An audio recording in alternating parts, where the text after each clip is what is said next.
Morning, everyone. Oh, now a car comes, of course. So this is just wanted to get a shot of the sunrise here. We're going to try and get the coffee and questions done a little bit early today, so we're out on the porch as the sun's coming up, and just wanted to give you a shot of our look from our front porch. Pretty cool. Fall is definitely on the way. Let's see if I can get that sun. Yeah, so hopefully you can get those clouds and the way the sun is shining off those clouds. Pretty cool. Hopefully that new camera's working all right. So whatever you want, baby, you shut it down when you're ready, and we'll get into this. Pretty awesome. All right. Good Wednesday morning, everyone. Hope you like that that sunrise. It's still coming up. We're hoping to get this filmed before it gets too bright over here. So hopefully the lighting. This new camera's got pretty good adjustments on the lighting and stuff. So I'll speak up a little bit, and that's the first part that I want to get into. Is we're getting comments and emails about the sound on this new camera. Well, let me explain to you why the sound isn't as good as it was on the old camera. So here's a picture. Well, let me show you. This is the old camera up until, a couple weeks ago, I guess. This is the old camera that we used, and this is a shotgun mic that we bought separately and added on. This mic it's awesome. It's a great mic. In fact, I got the number and the suggestion from Colin Connect up in Canada. But anyway, you can see how this plugs into the camera. That's our old system, and the sound was terrific. Well, here's a picture. Can't show the new camera. Here's a picture of our new camera. So it's like, I don't know, 5 times the size. And if you look real close right in this area, that's how the new microphone that we're going to get, that's how they plug in. So this old shotgun mic will not work on our new camera. That's the reason the sound is not near as good as it was with that. But we're working on that. So anyway, so I apologize if the sound isn't as good as it was, but it will actually be better. With the new equipment we're getting, it'll actually be better than that. So bear with us. Hope that kind of explains it a little bit, but that's why the sound isn't as good. All right, so let's get into the question of the day. I'm only going to do one because I've got some other stuff I'm going to add in. So you guys, gosh, and we didn't talk about this. These are our layout letters. Hopefully these are kind of coming in, and I'm Just hold them still. okay. I can put them on a white piece of paper No, laying down. white shirt's fine. Okay. So here's a suggestion, and I've been thinking about this for a while. Here's a suggestion that I got from a guy the other day, and I apologize. It was just within the last few days, but I tried to find it again, and I can't. This is what we send out now with all of the starter packs when you order layout letters, whether it's this or whether it's the Western font, or whether it's a creepy font. This guy's suggestion is, I think, a terrific suggestion, is when he first got his letters, he used this, laid them all out on a table, and it made sure the orientation was right. And what I mean by orientation is this is the way the N is supposed to look. Many times I see signs and the N is upside down. This is a Clarendon font, by the way, and this happens quite often. So you guys, whatever font you have, if you don't have one of these that we sent you, go online, type in Clarendon, and print out the font the way it's supposed to be. Another thing that I see quite a bit, not near as much, is the W. This is the way the W is supposed to look. And you can see that matches up to what the W is here. That's the way it's supposed to look. Sometimes I see upside down W's as M's. And anyway, so print out this. Now what you do is, and I'm hoping you can follow along with me here, babe. So what I would do is lay out have this in front of you, and this would take, you know, whatever font you have. If you're making your own layout letters, the other thing, here's another deal. The S on the S on most fonts is supposed to be a little bit narrower on the top than it is on the bottom. Pull it towards you a little bit. There you go. Many times I see the S is upside down where it's wider here than it is on the bottom, and it's supposed to be that way. But again, the paper that we use will show you that. Hold on a minute. I have to. I'm all over the place. No. I know. Oh. Getting they scratching on They're the tree? They're both scratching on the tree. All right, well, Hi, you boys. do that. Morning, boys. Toot toot. Say good morning. Say good morning. Morning, boys. They're waiting for their snacks, but I don't have any for them. Okay, sorry. They were scratching on the tree. I thought it was Okay, so I just picked these letters. So what I would do is when you first get your letters, or if you first make them or whatever, orientate them on your table the way they're supposed to be, and this is all the way it's supposed to be. Another mistake is a lot of times people get the A's backwards, but that the thin leg should be on the left-hand side. Anyway, so what I would do is, this is the way they're supposed to be done. What I would do is turn them upside down and then just mark the top of the letter with a paint pen, or however you want to do it. Mark the top of the letter the way it's supposed to be. And that way, when you go to do layout, you'll know where the top of the letter is and which, that the white dots are down. That'll take a minute or two to dry. But I think that's a really good tip that will kind of help you in laying out your letters. When you're laying out your letters, if you see those white dots, those are on the back and they're at the top. I think it's a great way to make sure that your letters are always orientated the right way. He was chewing on my tree. Sorry. on the trunk of the tree? Now he's just scratching. All right.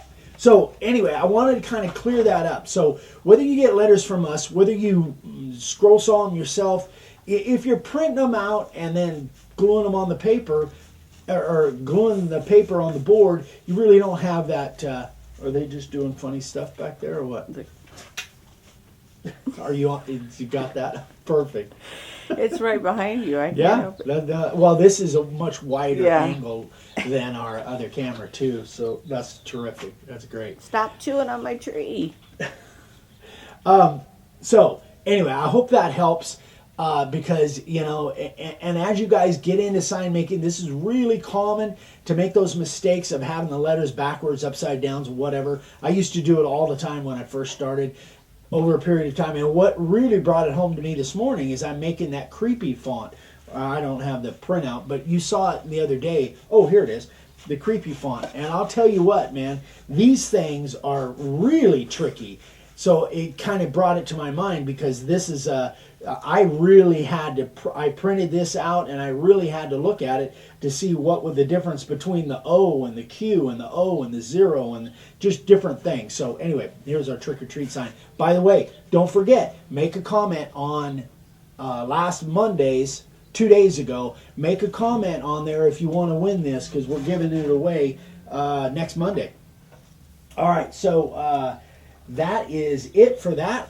Okay, so now what we're going to do is, before I get to the sign carvers of the day, I made a sign for Matt Cremona, and he gave me a shout out yesterday. Matt Cremona's got a great YouTube channel. I love his videos. He's terrific. Anyway, I did. Oh, here comes the sun. I did a sign for him the other day and sent it to him. But before I shipped it, I made a little clip of the sign. So here it is. Hi guys. Hey, many of you already probably know who this guy is. Matt Cremona. Got a big channel on YouTube. Fantastic woodworker. I love his videos. I'm really been watching a lot of his videos lately. Been in touch with him, and he was gracious enough to do a collaboration with me. So this is the sign I've made. You guys won't see this until after it, he's got it, and then does whatever he's going to do as far as giving me a shout out. So again, thank you, Matt. If you see this, I know I'm humbled that you watch my videos once in a while. If you see this, thank you again. Had a lot of fun making this, but I have to tell you guys, this is probably, it's the simplest design that I've done, and at the same time, probably the most difficult that I've done in a long time. There's just so many straight lines, and going through the pine, and that's what this is. This is pine and redwood. So it's 2-inch redwood and then 3/4 pine, and it was truly difficult. I've got at least 5 hours in just routing this sign, just simply because the difficulty was at its maximum, kind of thing. So there's, even when there wasn't just straight lines, curved lines, but they're so thin that I just had to be super, super careful. So yeah, a lot of time in this one. But I'm really happy with the way it came out. I hope Matt likes it. The finish on this, that's one thing I wanted to mention too, is the finish. 3 coats of spray Minwax spar urethane, like I use, with the spray can. 1 coat of brush, not too heavy, but heavy enough. And then in between coats, sanding, lightly hand sand with 220, and then the final coat of another spray can coat as the final coat. And I'm really happy the way the finish came out. I think it's probably as good as I could possibly expect with the way that I set my signs up to dry, because most of the time out here in Arizona, I just set them outside. The good thing about that is it dries fairly quickly, and when the air is moving especially, and here the air is moving a lot. Bad thing is, who knows what's going to end up on the sign by the time the thing dries, including bird poop and all that stuff. So fortunately, this one, the bird poop gods were nice to me, and was able to get this out of the sun and out of the elements before the birds found it. Anyway, very happy with the way it came out. Again, I hope Matt likes it. I really wanted to, I could have done it with just a photograph, but it's not quite the same. So you guys will see this, long after I filmed it, just to let you guys know. This one was really tricky. Simple, but very tricky. Anyway, hope you guys like it. Matt, I hope you like it if you see this, and I just wanted to share that with you. So we'll see you guys on the next video. Thanks. Have a great one. Bye-bye. Okay, so hope you like that clip. Again, thank you. You got quail running across. Oh, they're going to the seed block. Thank you again, Matt, for the great shout out and the opportunity. It was truly an honor to have you. So go check out Matt's video that he posted yesterday or last night.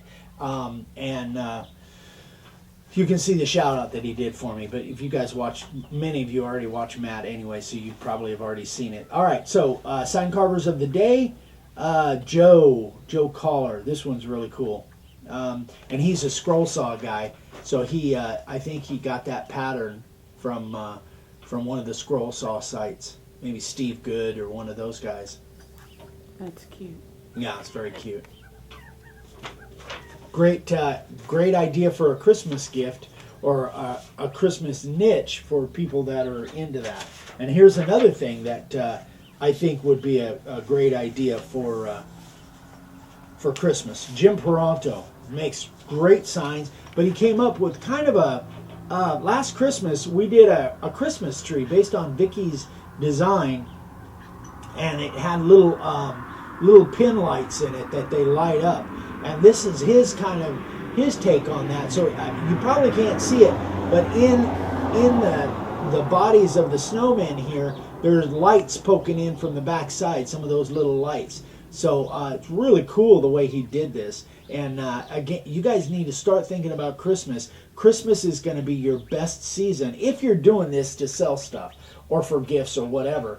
Christmas is going to be your busiest time. So start gearing up now. So did he carve the little eyes and nose and buttons? I think, well, the whole body is carved, but I think those are outset. I believe those are outset pieces, and then he just colored them black. Okay. That's So exactly. then he carved the white. The Yeah, background. all the background, the clear there.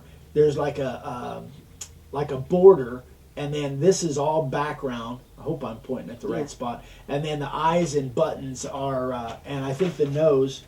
Well, the nose is actually. A light. I don't know if it's a light. It looks like a little orange dowel, to be honest Oh. with you. Could be even a carrot stick. I'm not sure. But anyway, great job, Jim. Just a terrific job. And these are the sizes and obviously what he's charging for them. And I think that could be a great niche as well. Christmas stuff. Christmas is your best season, guys. Right now, Christmas is everywhere. It's Oh already yeah, out in the get stores. geared up for Christmas and dang flies, and get out there. So, all right. So again, just a reminder: we're giving this away next Monday. So don't leave a comment for the giveaway. You can leave a comment or question on this, obviously. But if you want to be entered into the drawing, you have to do it on last Monday's video, which was the 20. Today's 28th, so it was the 26th. So anyway, enter. Just type "treat me" or throw a comment in there, and Vicky's compiling all the stuff right now. So Monday we'll do the drawing. Is that it? I think that's it. Wow, that's it. I'm out of breath. Okay. Everybody have a great week. We'll see you on Friday, day after tomorrow, for a newsletter. I got something pretty cool planned. I hope you guys stick with us, and we're working on the sound. So thanks for your patience, and we'll see you on Friday. Have a great day. Coffee and questions. Bye.